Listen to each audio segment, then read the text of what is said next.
I've got some water that is boiling. For flavor, I add stock to it, powdered stock to it. To this, I'm going to add my maize meal and then immediately stir. Beat it, beat it. It must have a mashed potato consistency, but slightly thicker than that. I'm going to cover it. I've got some bacon, which I've rendered. I'm going to add some onion. Bacon smells absolutely amazing. 2 cloves of garlic.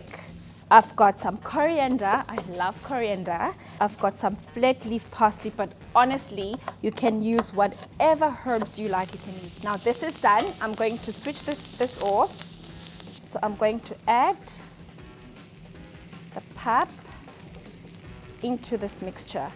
Now this looks perfect. Wow, that looks delicious. Looks lovely. So very important to do is to put some butter all around the pan. I'm going to tip this. You just make sure that it's nicely compacted. And then using the cookie cutter, I'm dipping it in water because it then makes a very nice circle. So I'm going to go all the way down, jiggle it, jiggle it, jiggle it, and then come out. So here's my first one. Look, looks gorgeous. You put the leftovers together again, make it almost the same size as the ones you've already cut out, and then you just carry on cutting until you've got nothing left. If you still have leftovers, they go in your mouth.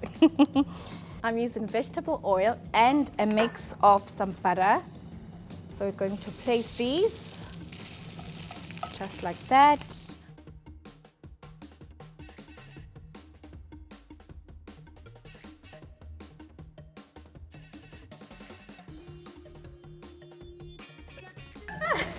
You not put that on.